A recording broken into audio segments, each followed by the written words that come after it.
All right, let me give you a fair warning right out of the gate here. If you're used to just mindlessly doom scrolling through 30-second clips, well, this explainer might not be for you. We are going deep today. This is strictly for the 1% who actually still have the attention span to master their own minds. Seriously, if you can stick with me until the very end, you're already way ahead of the curve. Today we're decoding something that pretty much the entire world completely misunderstands.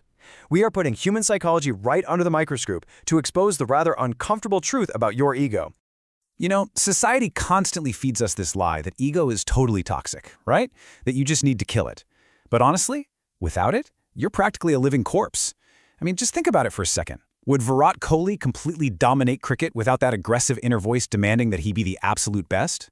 Or Elon Musk, would he be building rockets if he didn't have the ego to believe he could literally change the world? No way. The truth is, your ego is the most powerful weapon you have. So what exactly is it?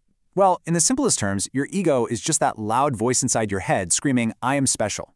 And historically, this was a brilliant survival instinct. Back in the ancient jungles, it's literally what stopped early humans from just giving up and dying. But today, it's kind of lost its way. It's no longer fighting for actual survival, it's just fighting for cheap social validation. A tiny insult or a random rejection completely shatters it. It's like a good friend that's just gone totally off track. Think of your ego like a fire, right? Keep that fire safely contained inside a stove and it cooks your food. It fuels your drive, your ambition, your whole life. But if you let it run loose so it catches your house on fire, it burns absolutely everything to ashes. Left unchecked, a wild ego basically becomes a termite that eats you from the inside out. So, how do you know if your ego is cooking your dinner or burning down your house? Well, the source material we're looking at today outlines 3 very distinct types of ego. Think of this next part as a kind of diagnostic tool. Pay super close attention here because this is exactly where you're going to discover which category is secretly running your life. First up, we have the fake ego. And man, this one is completely hollow. We all know these people, right? They're the ones renting sports cars just for the photos, constantly posting those Sigma male quotes, but their actual bank balance is sitting at absolute zero.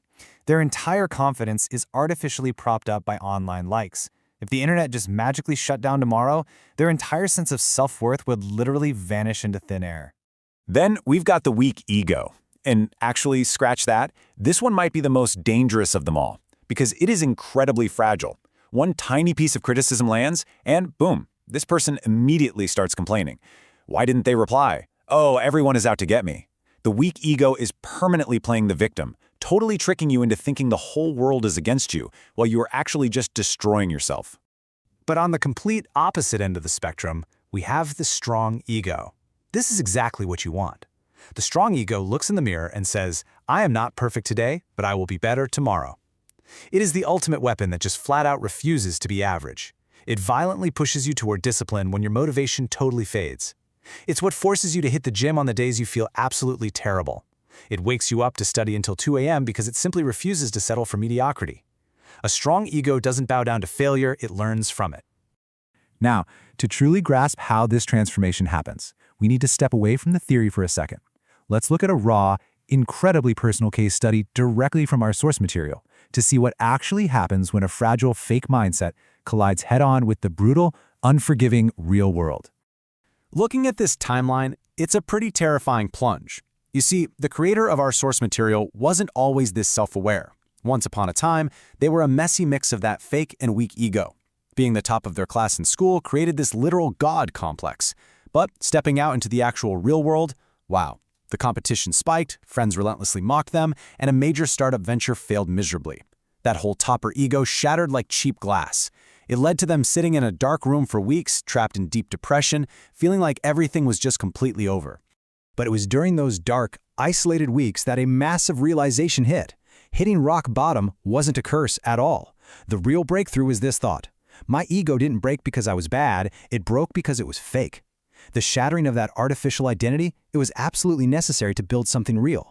And from that exact moment, we get the formula for rebirth. It's about taking the literal ashes of a totally destroyed ego and using them to forge a bulletproof character. How? By hitting the gym to take absolute physical control of the body and reading obsessively to rewire the mind. The wild result of all this? The very same people who used to mock this creator are now the ones begging them for advice. That hurt ego became the ultimate catalyst for success.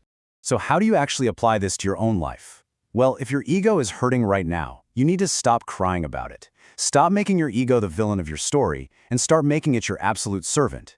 When people mock you or doubt you, just stay perfectly silent. Don't argue, just take every single ounce of that burning anger and funnel it straight into relentless execution. Based on the source material, there are 3 strict, completely non-negotiable rules of engagement you have to follow if you want to weaponize your mind and permanently transition into that strong ego category. Step 1 is all about immediate self-awareness. The very next time you feel a sudden flash of anger or that urge to react defensively, you must force yourself to pause. Interrogate your own thoughts. Literally ask yourself, wait, is my logical brain speaking right now, or is this just my hurt ego throwing a tantrum? Because recognizing that difference, that's half the battle right there. Step 2. Stay teachable. Arrogance is a fatal trap. The exact moment you convince yourself that you already know everything, that is the exact moment your downfall begins. The greatest leaders on earth maintain their dominance for one simple reason. They approach every single day as lifelong students. A truly strong ego is, fundamentally, a learning ego. And finally, rule number 3. Silence is true power. Look, weak people bark just to be heard. Strong people, they take action in total silence. You've got to stop making so much noise about your minor victories and stop trying to prove yourself with words. Work quietly and let your undeniable success make all the noise for you. So, we leave you with this provocative choice today. Is your ego your master, or is it finally your servant? If you've made it this far into the explainer, I know you're serious about this. So what's it going to be? Will you remain a slave to cheap social validation, or will you command your ego today and forge a completely new reality? Make a promise to yourself right now. I will change. Take that fire and use it to build your life, not burn it down.